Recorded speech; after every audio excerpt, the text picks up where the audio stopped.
បដាមុនទៅតែប្រកួតជាមួយនឹងតូចបន្ទីកាលហ្នឹងគឺតូចបន្ទីជុំមួយជើងគឺបោះបង់ការប្រកួតឥឡូវថ្ងៃនេះគឺប៉ះជាមួយនឹងកូនសិលគូគុណសុភាគុណចេស្តាគូនេះគឺវាយ5ទឹកមួយទឹក3នាទី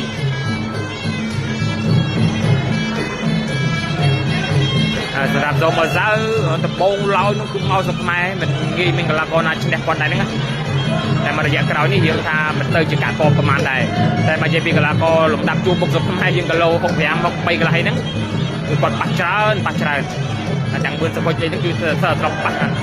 សូមសៅនេះសូមសៅគឺឥឡូវគាត់ហាត់គុណខ្មែរទេសូមសៅគាត់ជើងក្រោមស្ដាំពីគុណចេស្តាគុណចេស្តានេះឈ្មោះគាត់ចាស់គឺតុបខេងគាត់ជើងក្រោមឆ្វេងដើរយកពីសូមសៅ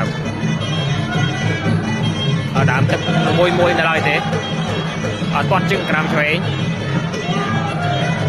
គាត់ជើងក្រោមស្ដាំពីតុបខេងចេស្តាជាស្រ័យឥឡូវគឺគាត់បដូរដាក់ឈ្មោះគុណចេស្តា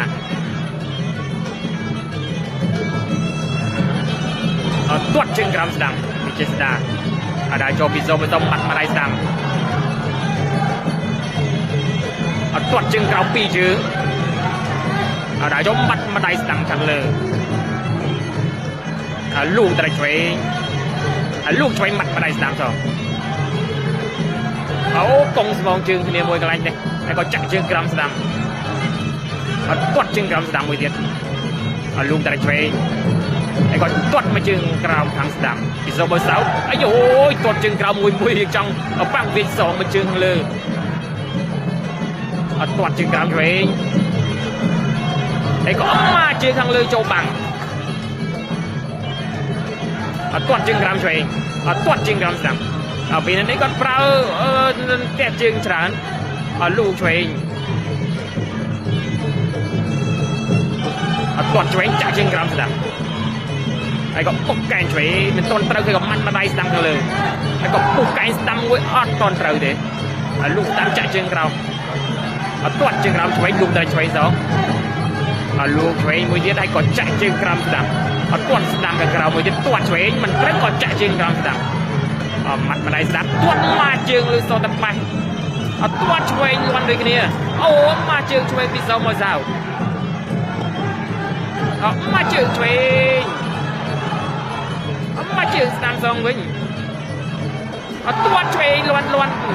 ចុងទឹកមួយលាន់ដូចគ្នាមកជើងមាត់មកដៃស្ដាំចាប់ទឹកទី1ឥឡូវចូលដល់ទឹកទី2ហើយមិនឃើញថាចុងទឹកទី1លេងជើងឈឺណែនពីសូមសៅទាត់ជើងក្រោមឆ្វេងទាត់ឆ្វេងគូនេះគឺប្រើជើងច្រើនមែនទេអូយសាច់វាសាច់ណែនដល់ហើយគាត់ភូមិលូកត្រេចស្ដាំបើសូមបន្ទីអាទិត្យមុនប៉ះជាមួយសូមសៅគាត់ថាសូមសៅនេះគឺល្អប៉ុន្តែគាត់ស្ទើរស៊ុបចូលដល់ទឹក3ទឹកអីចាប់ដើមតែស៊ុបហើយយើងមើលថ្ងៃនេះយ៉ាងណាយ៉ាងណីនេះគឺជាការលើកឡើងរបស់សូមបន្ទីក្រោយគាត់បដួលកាលពីសប្តាហ៍កន្លងទៅនៅស៊ីដនទាត់ជើងក្រោមឆ្វេងមាត់មកដៃឆ្វេងមួយទៀតទាត់មកជើងស្ដាំចូលបាំងទាត់មកជើងនេះខូចដៃបាត់របូតថ្មិញទៀតវល់ណែនបែបទៅលេងមុខហើយមកជើងឆ្វេងមិញគឺណែនពីសូមមកសៅគឺសុំទាំងដើមទាំងការសប្តាហ៍កន្លងទៅហ្នឹងគឺសូត្រពិធីឈុំមកជើងបោះបង់ការប្រកួតឥឡូវសប្តាហ៍នេះគឺទឹក2នៅសង្វៀនគូបតាបដួលកីឡាករគុណខ្មែររបស់យើងគឺគុណចេស្តាឲ្យបោះបង់ការប្រកួតវិញប្រើរំទះជើងដូចគ្នា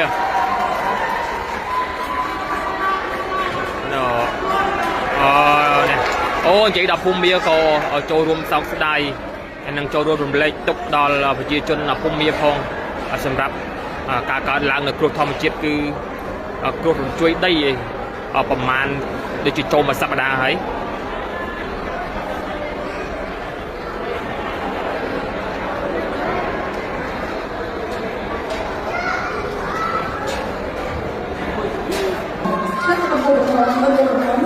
ទឹកទី